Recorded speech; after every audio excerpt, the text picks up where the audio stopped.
porque eres fiel y porque para siempre es tu misericordia. Gracias te damos, Señor, por tu palabra.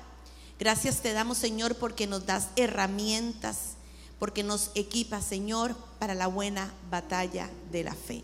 Espíritu Santo de Dios, hoy ministra a nuestros corazones. Espíritu Santo de Dios, hoy, Señor, nos paramos en la brecha por alguien que amamos, por alguien que necesita ver tu manifestación. Y a ti damos toda gloria, honra, poder y alabanza. Y el pueblo de Dios dice: amén, amén y amén. Puede sentarse. Les vuelvo a invitar a que nos acompañen los martes. El martes pasado estuve hablando sobre qué es un más que vencedor. Más que vencedor, la palabra hipernicao, de hiper, que significa más allá, sobre, y nicao, que significa conquista.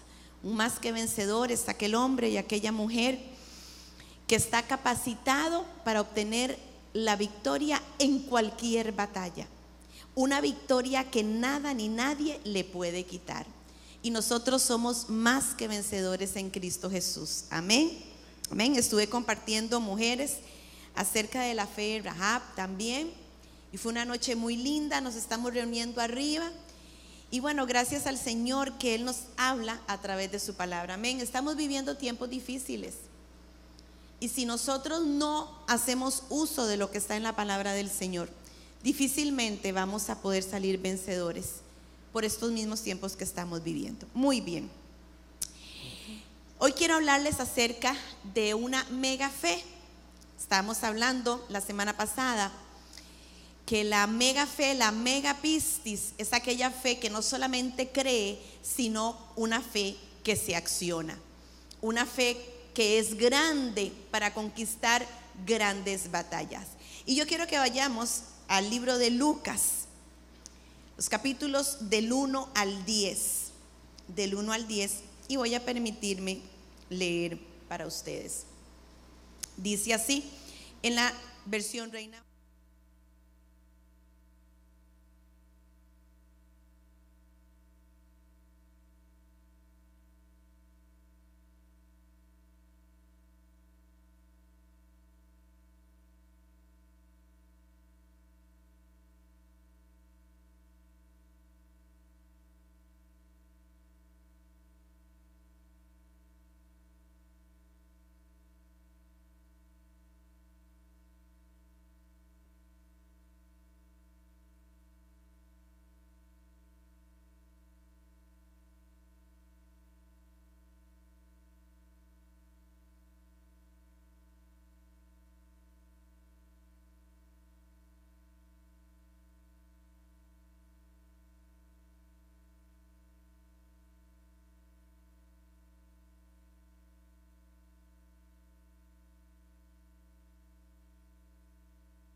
Comienza esta historia diciendo que Jesús entra en Capernaum, y Capernaum significa aldea de consuelo, aldea de consuelo.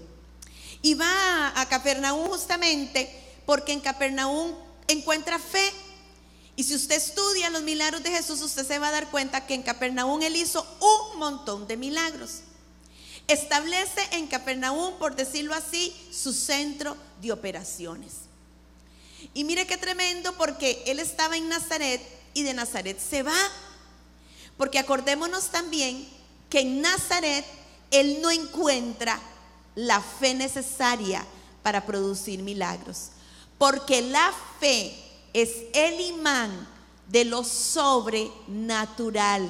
Si usted quiere caminar en lo sobrenatural de Dios, usted tiene que tener fe. Y vemos que en Marcos 6, los versículos del 5 al 6, nos habla a nosotros justamente de lo que él no encuentra en Nazaret, de lo que él necesita para producir milagros. Vámonos a Marcos 6.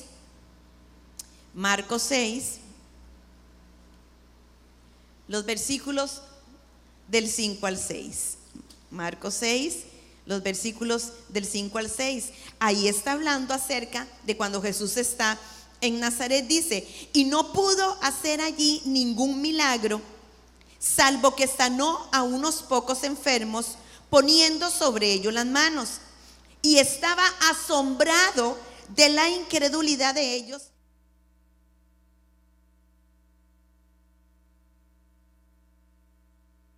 En Lucas 7, cómo él se asombra de la fe de un hombre. Pero vemos aquí cómo se asombra también de la incredulidad que encontró él en Nazaret. ¿Por qué no hizo milagros en Nazaret? Porque sin fe es imposible agradar a Dios. Y habíamos dicho que lo que busca el Hijo de Dios es un corazón lleno de fe. Y nos relata aquí la historia de un soldado romano, un centurión. Y el centurión es aquel soldado que tenía bajo su cargo a 100 hombres. Y llama poderosamente la atención porque este hombre no era judío, este hombre no conocía las escrituras, este hombre no había crecido en un ambiente que hubiese podido alimentar su fe. No, era un romano, era un pagano, era un militar. Pero ¿cómo pudo este hombre llegar a desarrollar no fe? Porque aquí no estamos hablando únicamente que este hombre tenía fe, porque fe tenemos todos en alguna medida, porque se nos fue dado fe como el tamaño del grano de mostaza. Estamos hablando de un hombre que tenía una fe grande, una mega fe. Y tanto es así que el Señor dice que Él no encontró en Israel una fe tan grande. ¿Cómo pudo este hombre desarrollar esta fe si no era parte de su vida, no era parte de su cultura, etcétera? Y le vuelvo a repetir, no solamente fe, sino esa fe que nos hace a nosotros alcanzar aquello que muchas veces es imposible. Hablamos que este tipo de fe se le llama don de fe.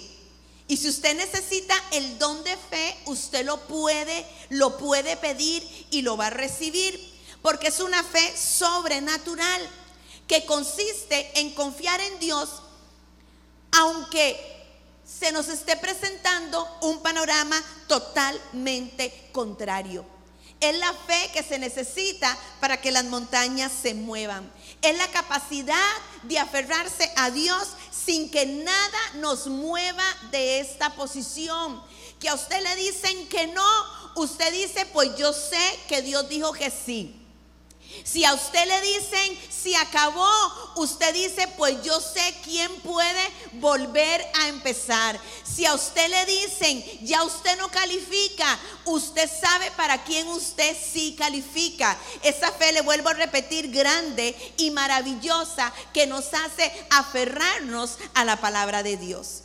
En el versículo 3 tenemos nosotros la respuesta y vemos que dice: cuando el centurión oyó hablar de Jesús. La palabra griega aquí es la palabra okayu, que significa oír para obedecer, oír entendiendo. Hay muchas personas que oyen pero no obedecen, y la clave está en el oír para obedecer, porque recordemos que la fe viene por el oír y el oír de la palabra de Dios. Su fe fue puesta exclusivamente en Jesús, porque aquel centurión romano no conocía otra cosa. Aquel hombre no había llevado seminarios de fe. Aquel hombre no había llevado seminarios sobre cómo obtener la presencia del Espíritu Santo. Aquel hombre no había oído una prédica en donde le había sido revelada los misterios de la fe. No, la fe de aquel hombre fue puesta exclusivamente en Jesús, porque nuestra fe tiene nombre, se llama Jesucristo. Amén, se llama Jesucristo. Y como la fe de este hombre estaba puesta exclusivamente en Jesús, aprendió a depender exclusivamente de Él. Mire que el Espíritu Santo me decía ayer, muchas veces el tener opciones mata nuestra fe. Se lo vuelvo a repetir. Muchas veces el tener opciones mata nuestra fe. Si usted tiene la opción de un préstamo, usted se va a ir por esa opción. Cuando la opción nuestra es Jehová Jireh, el Dios que ve y el Dios que provee. Muchas veces nuestra confianza está puesta en el sistema económico del mundo y no en el sistema económico del reino. Muchas veces también cuando la opción es la medicina, usted se va a ir por esa opción, cuando nuestra primera opción es Jehová el que nos sana, Jehová Rafa, el que es nuestro médico. Amén. El Señor lleva a su pueblo al desierto por 40 años para que la única opción de su pueblo sea Dios. Qué tremendo, porque donde hay opciones cuesta ver la manifestación de Dios. Porque es que en África suceden tantas cosas sobrenaturales. Mire, yo he oído testimonios, inclusive he visto los certificados de defunción de personas en África que han estado 4 días en una morgue y resucitan. De gente que se les ha hecho un órgano que no tenían. Porque es que aquí nos cuesta tanto ver esto, y la respuesta es las opciones. En África no hay opción, no hay medicina, no hay médico, no hay nada. La única opción que tienen es Jesús. Y le vuelvo a repetir, cuando Jesús sea nuestra única opción, es cuando nosotros verdaderamente vamos a caminar en los milagros, señales, prodigios y maravillas. Vámonos al versículo 3 otra vez. Dice: cuando el centurión oyó hablar de Jesús, le envió unos ancianos de los judíos rogándole que viniesen y sanase a su siervo. Hay otra, en el otro evangelio, en Mateo, también nos relata esta misma historia. En Lucas dice que él manda unos ancianos. En Mateo dice que él se les presenta. Muy probablemente fueron las dos opciones. Primero manda a los ancianos y después él se presenta. Así que aquí no hay contradicción. Este centurión no se creía inclusive digno de estar en la presencia del Señor. Ahora, estos ancianos van no porque creyeran en el poder de Jesucristo, porque estos ancianos formaban parte del grupo de los Sanedrín, que era la clase con poder político, económico y religioso de la época. Ellos no creían en Jesús. Fueron a buscar a Jesús porque le debían favores a este centurión romano. Veamos los versículos 4 y 5. Dice: y ellos vinieron a Jesús y le rogaron con solicitud, diciéndole: es digno que le concedas esto.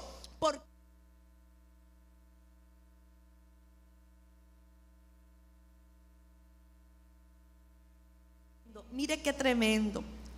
Aquel hombre era un militar, pero era un buen hombre. Aquel hombre se suponía que era un enemigo del pueblo de Israel, porque acordémonos que Israel estaba bajo el yugo opresor del imperio romano. Aquel hombre había sido entrenado para matar y entrenado para matar a los judíos, pero era un buen hombre. Qué rápido juzgamos, ¿verdad que sí? Qué rápido somos para juzgar. Muchas veces nos dejamos de llevar por las apariencias, nos dejamos llevar por la raza, nos dejamos llevar por la condición social, nos dejamos llevar por si tiene o no tiene, porque mire, este hombre no calificaba, pero dice la palabra que ama a nuestra nación, dijeron los ancianos, y nos construyó una sinagoga. Si usted ama a Dios, usted tiene que amar la casa de Dios. Y todo lo que usted haga por la casa de Dios va a obtener su recompensa. Hoy quiero agradecer a los hombres que han estado ayudando aquí, que han estado ayudando a poder hacer este sueño realidad. Yo declaro en el nombre de Jesús que la ayuda que ustedes han dado a esta casa no va a pasar desapercibida, porque le vuelvo a repetir, nada de lo que usted haga para la casa de Dios va a quedar sin recompensa. Esta historia nos muestra que Dios no hace acepción de personas. El que hace acepción de personas somos nosotros, los que muchas veces calificamos a las personas por su pasado, calificamos a las personas por los que fueron alguna vez, pero aquí el Señor nos está demostrando que en Él no hay acepción de personas y que Él puede suplir las necesidades de todos aquellos que acudan a Él con una actitud de humildad y con una fe grande en su corazón, esperando recibir lo que están pidiendo, sin importar nacionalidad, sin importar raza, sin importar posición social. Diga amén. Nosotros los limonenses tenemos que decir amén, porque usted dice que usted es cédula 7 y la gente a veces se escandaliza y no le da miedo. ¿Por qué? ¿Por qué me va a dar miedo? Es que es muy peligroso. Ahora todo es peligroso. Ustedes saben que nosotros hemos traído invitados aquí que vienen con miedo. Ustedes saben que nosotros hemos ido a predicar a lugares y en algunas oportunidades nos reciben con miedo. ¿Quién sabe qué se imagina que andábamos en el bolso? Pero gloria a Jesucristo, porque el Señor ama Puerto Limón, ama a los limonenses, y declaramos en el nombre de Jesús un avivamiento para esta ciudad que ya se está dando, porque nosotros tenemos promesa. Por aquí entró el evangelio, amén. Y así como ese centurión romano no calificaba para nada, tal vez nosotros no califiquemos para el mundo, para Costa Rica, pero sí calificamos para Él, amén, amén. El requisito que usted tiene que tener para captar su corazón es humildad y una gran fe. Diga fe.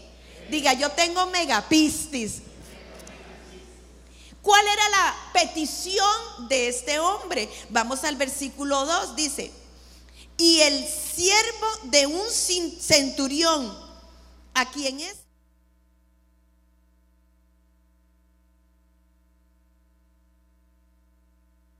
Que usted se recuerde, porque encontré algo que me voló la cabeza. ¿Quiénes están hablando aquí? Aquí están hablando los ancianos. Aquí están hablando los que fueron a rogarle a Jesús en nombre de Él. Aquí no está hablando el centurión, y esto es muy, muy importante. La palabra siervo aquí es la palabra griega doulos, que significa esclavo, pero un esclavo joven, un muchachito más o menos entre 13 y 18 años. Están hablando, le vuelvo a repetir, y es muy importante que usted entienda esto, los ancianos. Los ancianos están diciendo aquí, y el esclavo joven de un centurión a quien quería mucho. Y quería mucho es la palabra griega íntimos. Y esto es muy importante, íntimos.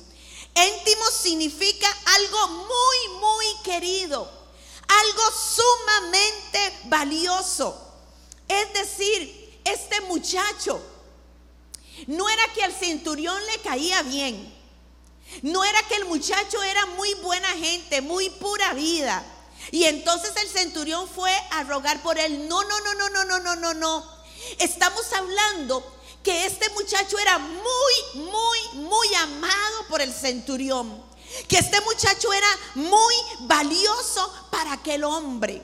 Esto téngalo ahí en su mente. Y vámonos al versículo 6, 7 y 8. Dice: y Jesús fue con ellos, pero cuando ya estaban lejos de la casa,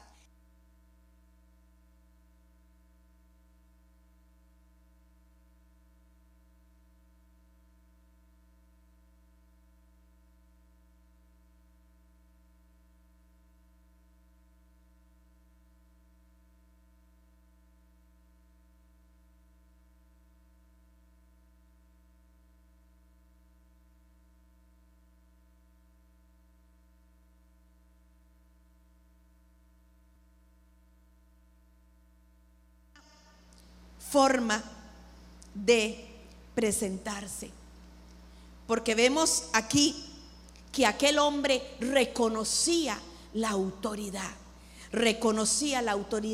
porque una gran fe siempre va a reconocer la autoridad. Principios de autoridad de Escuela de Obreros: usted no puede llegar a ser autoridad si usted no reconoce su autoridad. Y cuando yo reconozco autoridad, estoy bajo sujeción. Y cuando estoy bajo sujeción, soy obediente. Y si usted quiere impresionar el corazón de Dios, sea obediente. Usted quiere que el Señor le utilice, pero usted no se puede sujetar a la autoridad delegada. Aquí hay gente que dice: yo solo me sujeto a la pastora. Sabe que usted está mal, porque Dios me delega autoridad a mí, pero yo delego autoridad sobre los pastores de esta casa. Y si usted no se puede sujetar a los pastores de esa casa, usted no se puede sujetar a Dios, porque el que desobedece la autoridad delegada es como que si se estuviera desobedeciendo a Dios mismo. Y Dios nunca le tomará a usted en cuenta para un puesto de privilegio, porque usted no reconoce autoridad. Le vuelvo a repetir: una gran fe reconoce siempre la autoridad. Y se dirige él al Señor como Curios, Señor, Curios. Y Curios significa amo, pero Curios solamente se le decía al César. Pero este hombre reconoce que la autoridad de Jesús va más allá que la autoridad del César. Mire, este hombre en ese momento pudo haber sido apresado. Ese hombre en ese momento pudo haber sido condenado a muerte. Pero es que llega un momento en nuestra vida en que ya a usted no le importa hacer lo que usted tenga que hacer en el Señor, porque usted sabe que usted necesita algo de parte de Dios. La palabra del Señor dice en Hechos, Pedro dijo: porque me es menester, me es necesario obedecer primero a Dios que a los hombres. Curios, Señor, le está diciendo este hombre. Y le estaba diciendo Curios, y estaba diciendo: estoy dispuesto a morir, pero yo reconozco tu autoridad. Aquel hombre sabía quién era Jesús. Y no podemos tener un encuentro con Jesús si no sabemos quién es Él. Porque si usted no sabe quién es Él, usted no va a ir con Él con fe hacia Él. Y si usted no va con fe hacia Él, nada va a pasar. Tenemos que recibir la revelación de quién es Jesús. Jesús, el Hijo de Dios, el Cordero sin mancha. Jesús, el Alfa y el Omega, el principio y el fin. Jesús, el anciano de días. Jesús, el amén. Jesús, el testigo fiel. Jesús, el gran yo soy. Amén. El Hijo de Dios, el que quita el pecado del mundo. Jesús, nuestro médico por excelencia, Jesús, nuestro proveedor, Jesús, nuestra paz, Jesús, el que levanta bandera por nosotros, Jesús, Jesús, Jesús. Amén. Hay que recibir revelación. Y aquel hombre estaba aplicando lo que él vivía. Aquel hombre estaba ejerciendo los principios de autoridad militar. Y aquel hombre dijo: si estos principios militares me han funcionado a mí con los hombres, ¿cómo no me van a funcionar con Dios? Amén. Mire, usted sabe que los demonios son más sujetos que los cristianos. Los demonios son territoriales. Los demonios, Satanás les asigna territorios geográficos. Los de Cartago no pueden estar aquí salvo que les den permiso. Los de aquí no pueden ir allá salvo que les den permiso. Pero nosotros los cristianos somos tan insujetos, tan desobedientes y tan malcriados, que si nosotros respetásemos verdaderamente los principios de autoridad, Dios no nos negaría nada. Roma tenía autoridad militar, política y económica, pero aquel hombre estaba ante aquel que tenía la autoridad sobre la vida y la muerte, aquel que tenía la autoridad para sanar, aquel que tenía la autoridad para levantar de entre los muertos, y esa era una autoridad mayor. Amén. Y le dice: no soy digno de que entres en mi casa. Y aquí lo dice por varias razones. Primeramente, los judíos consideraban que si un pagano, un gentil, entraba a la casa de ellos, ellos se contaminaban. Pero aquí este hombre lo que le estaba diciendo al Señor: no, yo soy el que te puedo contaminar porque yo soy el indigno. Este hombre reconoce aquí que verdaderamente delante de él somos nosotros tan pequeños. Y vemos cómo él dice: yo no soy digno, pero vemos cómo los ancianos se dirigen delante del Señor y le dicen: Él es digno, Él es merecedor. Pero aquel hombre reconoce ante el Hijo de Dios su indignidad. Indigno significa esto: no tengo derecho a acercarme a ti pidiendo un favor porque no califico. Y yo le voy a decir algo: por más buenos que nos vean los demás, nunca seremos dignos de estar en su presencia. La única forma de estar dignos delante de su presencia es a través de esa sangre preciosa que nos limpia a nosotros de todo pecado. La única forma que el hombre se puede justificar delante de Dios es cuando su sangre la hemos pedido a gritos y le decimos: Señor, que tu sangre sea sobre mí, lavándome todo pecado. Así es la única manera en que somos aceptados, dice la palabra. Aquel centurión entendió que la autoridad del hombre nunca sería más grande que la autoridad de Dios, porque una gran fe siempre es humilde. Aquel hombre se dio cuenta que su posición, que su rango, que todas sus amistades no podían hacer nada. Pero él se fue delante de aquel que sí podía: Jesucristo. Hay oportunidades en nuestra vida en que todo lo que has estudiado no te sirve de nada. Hay circunstancias en nuestra vida en que aunque tengas mucho dinero, de nada te sirve. Hay circunstancias en nuestra vida que aunque tengas muchas amistades importantes, de nada te sirve. El único que tiene una respuesta para cada circunstancia se llama Jesús. Se llama Jesús. Y aquel hombre puso su fe en la fuente correcta. Jesús superaría todo. No habría nada difícil para el Hijo de Dios, porque una gran fe echa mano de un gran Dios. Amén. Y le dice: pero di la palabra y mi siervo será sano. Otra versión dice: pero con una sola palabra que digas, quedará sano mi siervo. Mire, él no necesitó una visita. Él no necesitó ritos. Él no dijo, ni siquiera necesita que le impongan las manos. Y me acuerdo de Naamán, cuando Naamán se va delante del profeta, y como el profeta le manda decir, Naamán se ofende, porque muchas veces pensamos que lo que viene de Dios viene cargado de rito, que lo que viene de Dios viene cargado de religiosidad, cuando una gran fe es una fe simple. Nada más yo creo y me activo en Él, nada más. Usted puede estar en la China y aquí podemos orar y a la China llega el poder de Dios. Amén. El Señor se maravilló también de la incredulidad, se lo dije anteriormente. ¿Y cómo se contrapone la fe de este centurión con la fe que aparece en Juan 4, versículos 46 y 49? Cuando Jesús va, porque hay un noble judío que su hijo está enfermo.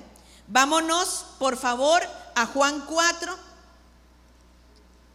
versículos 46 y 49. Dice así: Vino pues Jesús otra vez a Caná de Galilea, donde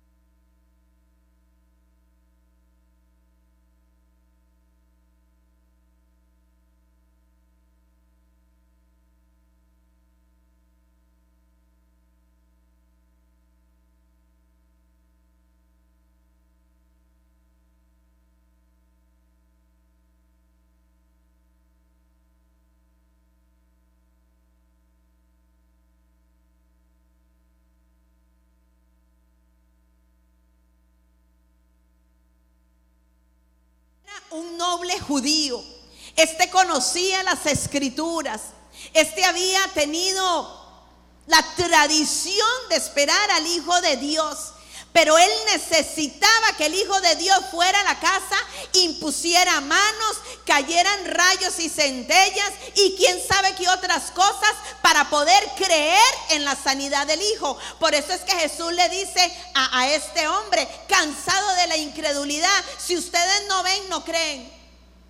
Pero aquel centurión romano era todo lo contrario. Él no necesitaba ver para creer. Él sabía que con una sola palabra. Hay otra traducción que dice: solamente di la palabra y el demonio y el mal se irán tan rápidamente como la obediencia de mi siervo cuando yo le mando a hacer algo. Vean, se la voy a volver a leer porque esta traducción está muy bonita.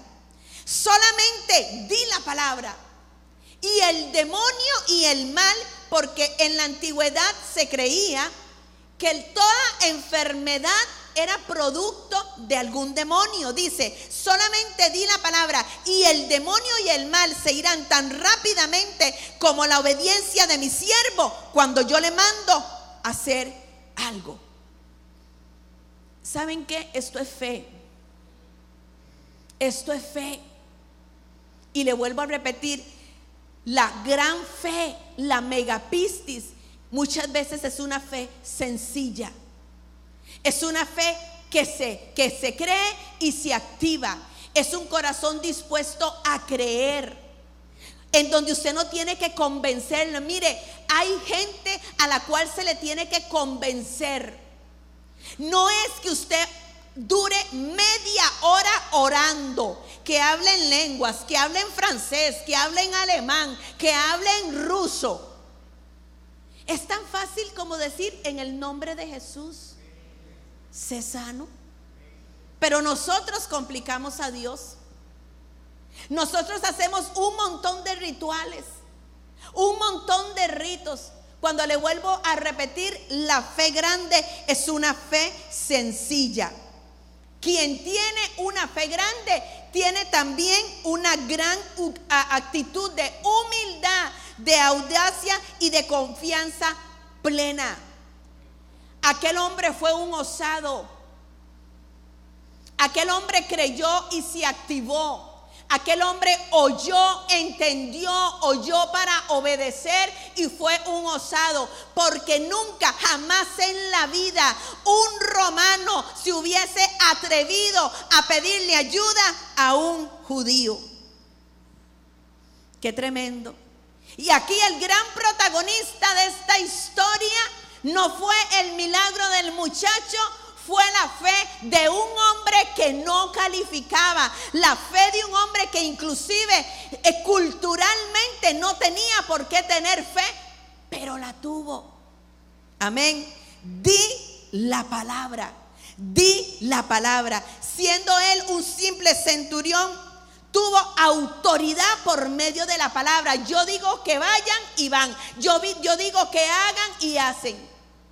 Y él, que era un simple mortal, tuvo autoridad por medio de la palabra. Más autoridad tenía Jesús porque es Dios. Amén. Romanos 11:13 dice en la Nueva Versión Internacional: por la fe entendemos que el universo fue formado por la palabra, de modo que lo visible no provino de lo que se ve. Quiere decir que por la fe el Señor dijo y el Señor hizo. Y todo lo que vemos ahora se hizo de lo que no estaba. Di la palabra, logos. Acuérdese que logos significaba también romper el silencio. Di la palabra, rompe el silencio. Di la palabra y que el siervo sea sano. Pero aquí logos también significa sentencia. Acuérdese que estamos hablando de un militar. Este hombre le pedía al Señor: di la sentencia, declara la sentencia, que lo que digas tu boca se va a hacer. Mire, y aquí se juntaron dos cosas poderosas. Si usted quiere ver milagros, tenga estas dos cosas. Aquí se juntaron la fe y el amor. La fe y el amor. El poder de Jesús se desata en una gran fe que ama y que se preocupa por su prójimo. Juan 13, versículos 34 y 35. Un mandamiento nuevo os doy, que os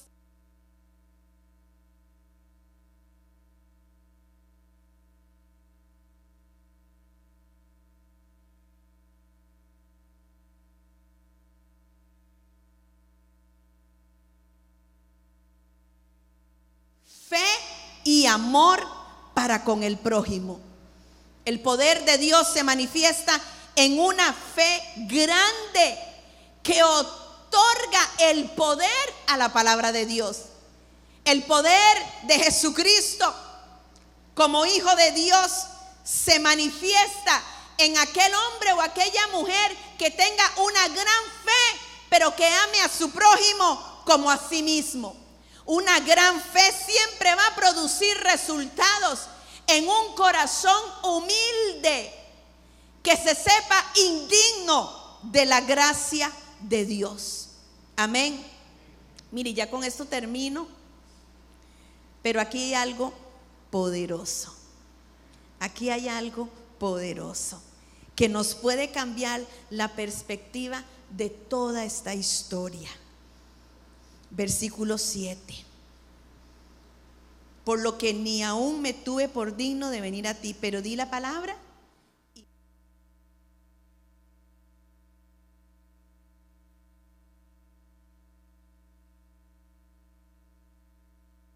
Siervo, ¿quién estaba hablando? Los ancianos. Ponga atención en esto. En el versículo 2 que hablaron los ancianos de siervo, aparecía la palabra doulos.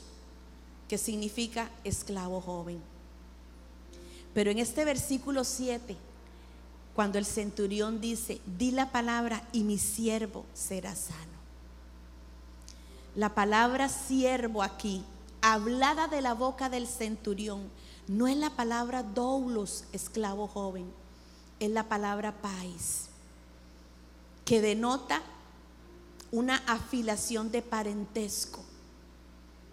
La palabra siervo dada de la boca del cinturón, la palabra pais, significa hijo. Significa hijo. Le estimaba mucho, íntimos. Era muy valioso, era muy amado. Pero di la palabra y mi hijo será sano. Algunos estudiosos dicen que era el hijo del centurión romano. Muy probablemente no con una romana, muy probablemente con una israelita, y eso no era bien visto. Por eso estos hijos no heredaban. Algunos estudiosos, otros en otra posición, dicen que era un siervo al cual él amaba como un hijo. Cualquiera de las dos. Aquel hombre amaba entrañablemente a aquel muchacho. Fe y amor.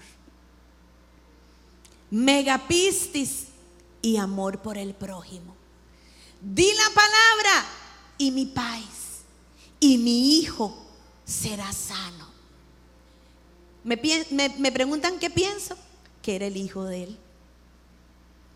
Porque solamente por un hijo ese hombre pudo haber arriesgado tanto. Jamás en la vida un centurión romano iba a ir donde un judío. Jamás en la vida le iba a decir: Curios. Eso solo se hace por un hijo. El Espíritu Santo me decía: póngase de pie, por favor, porque hoy vamos a hacer algo diferente. Vamos a hacer algo diferente. Póngase de pie.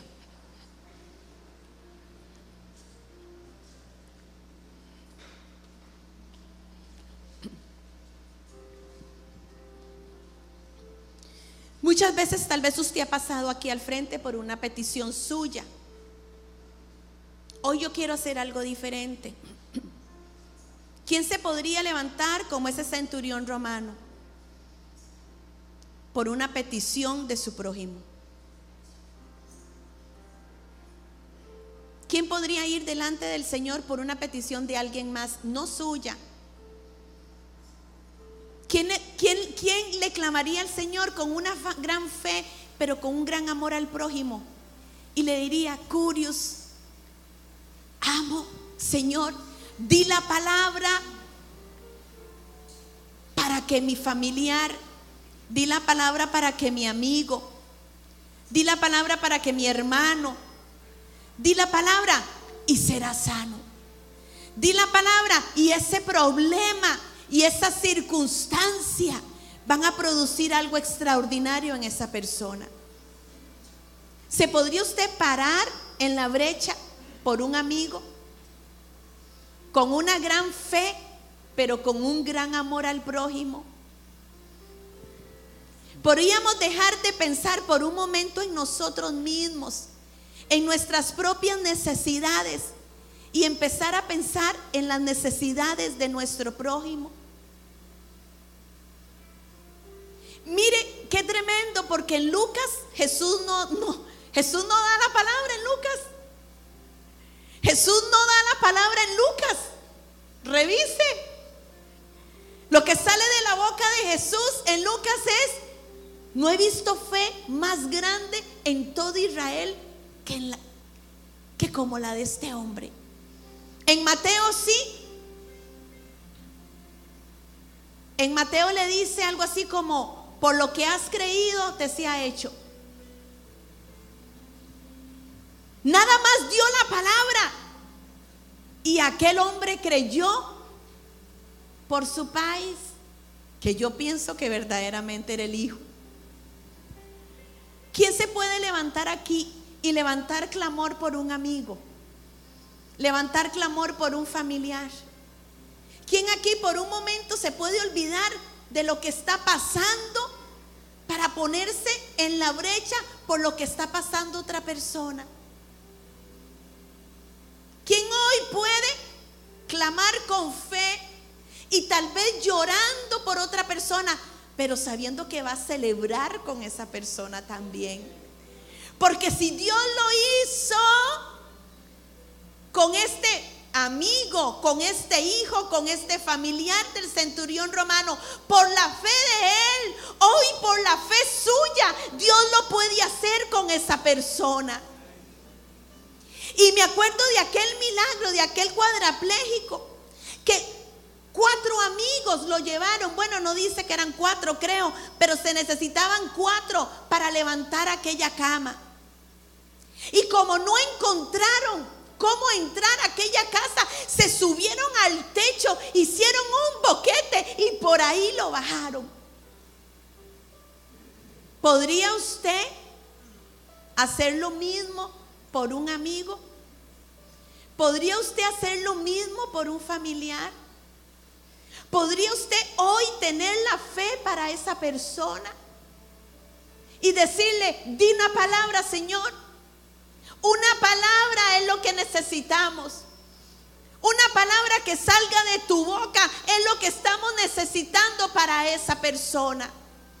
Fe y amor por el prójimo, una gran combinación. Y mientras nosotros adoramos, usted póngase en la brecha por esa persona.